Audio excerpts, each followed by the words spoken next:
Nish, are you okay? You don't say anything. Nish, are you okay? Can I help you? You don't say anything. They really poly. You know, we looked at it. He was not even helping you.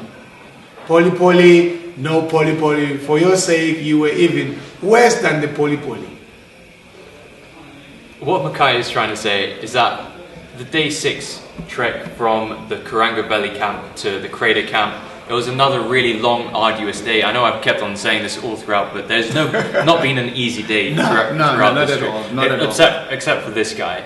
And there was one point during day 6 which I was close to collapsing, and Makai had already sprinted up the quite big hill, and he'd actually come back as if it was nothing. He just sprinted back, fetched my backpack, said, "You alright, Doc? You alright, Doc?" And then he just sprinted back up the mountain. And in one way, I was like, what a nice guy. What a nice guy. And on the other hand, I was just thinking, what a dickhead to be able to do that. What a dickhead. He was wishing that I can inject him my energy, you know? Because this, you know, I think one thing that I can tell, you know, everyone that you didn't train. I looked at it and then I found out, just from my point of view, the way I was feeling and the way I looked at you, and I say, this guy didn't put a foot in the gym. And then that's the reality of all. That's what I'm blaming the Indian genes on. This is the product of Indian genes. This is a real Xhosa, an African, you know, the village boy. Day 7, we were meant to be woken up at 12:30 a.m. in our tent. We did 12:30, leaving at 2, and then you must know that it's dark, it's freezing. Another thing, they tell us that we must wear 5 bottoms and 5 tops, and then you can imagine, you know, how the body will feel climbing up the mountain to go and summit. That was, man, I tell you. So the guide realized that I was in a really bad state to start off with, so that he actually insisted that I lead the group to start off with a really slow pace. Now, even that really slow pace, as they call it in Swahili, pole pole, I couldn't keep up with that. So within the first hour or so, the rest of the group had overtaken me, and I had my own personal guide who was going to try and get me up that mountain. But even still, I was struggling so much. But this guy, I did it easy, you know, but one thing that was... That's not fair. No. It's not fair to... You know, the training that you put in, that's why you get out. And then I even tell him that he must use Viagra. He didn't want to use Viagra. He was trying to get me to use Viagra. Throughout the whole trip, he was saying, "Nish, how about half a tablet? Have half a tablet." As if it was nothing. Viagra. Of course it was nothing. As if I'm going to start taking Viagra during... That was the plan to get up the hill, buddy. Man, I tell you what, I was so excited when I saw you, you know, at the, what you call... Stella Point. Yes, yes. Just after I came back from Uhuru. And I get there and I said, "What? Who's this? What are you doing here? I thought you'd gone back." Man, I was so excited. But 20 minutes later, you head down. What's going on now? You can't even say what I said. "Rumi, are you alright?" He says nothing. Only thing happens, he's shaking like he's gonna die now. Okay, so what happened was that I finally made it to the top of Stella Point. It was a really... He was the last man. It was to get up there. It was like, it was absolutely He took, what, 16 hours?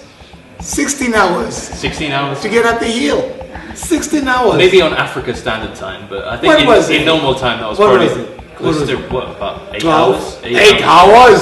So. In that pace of yours? I think it was about... I thought you said you can't remember anything. What I can remember is walking every few steps and absolutely collapsing in a heap.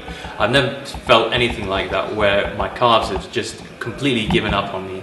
My whole body is giving up on me. Every few steps, I'm gritting my teeth. I think I should be your personal trainer. I think we're going to park that idea. Maybe you should be the Indian team's trainer. I think they've become a lot fitter if you... Don't worry, they've got a good standard there.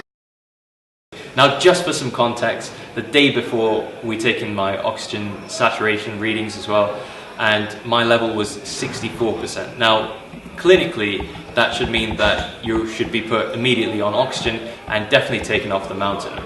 Now, by the time I reached the cricket match, my level was at 54%, which is basically dead. Dead man walking. It's dead man walking. So how I got up that mountain, I have no idea. What I do remember, and another really vivid recollection of getting up that mountain, was every few minutes I would be just crying at the same time as gritting my teeth, and the tears would actually freeze to my cheeks. And they were freezing. Yeah. Even Mars North were freezing. It was minus 20. It was minus 20 degrees by the time we got up there, and it was hell. It was brutal, and I loved it.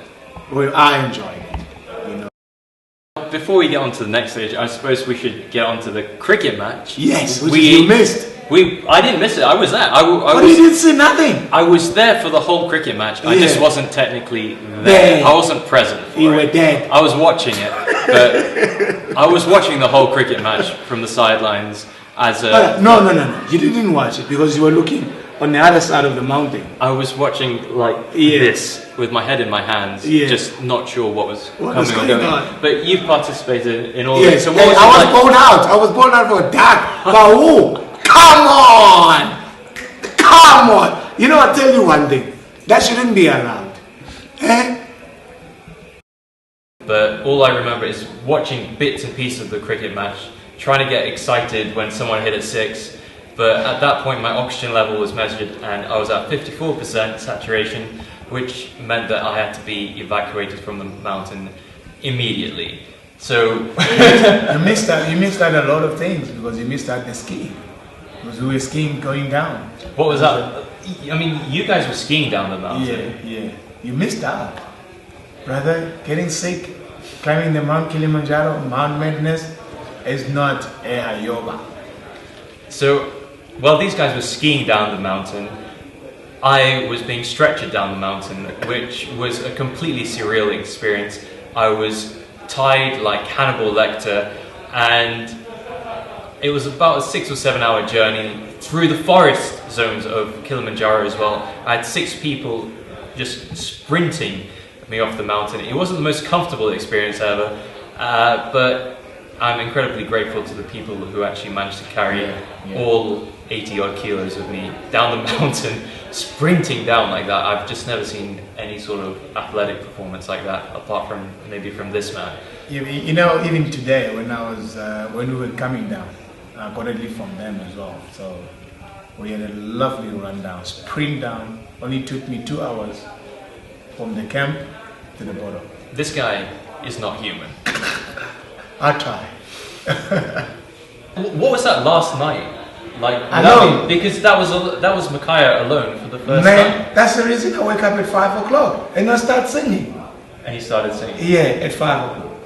I started singing. Was it a lament to missing me? Yeah. And then the song my song was, when the woman loves, she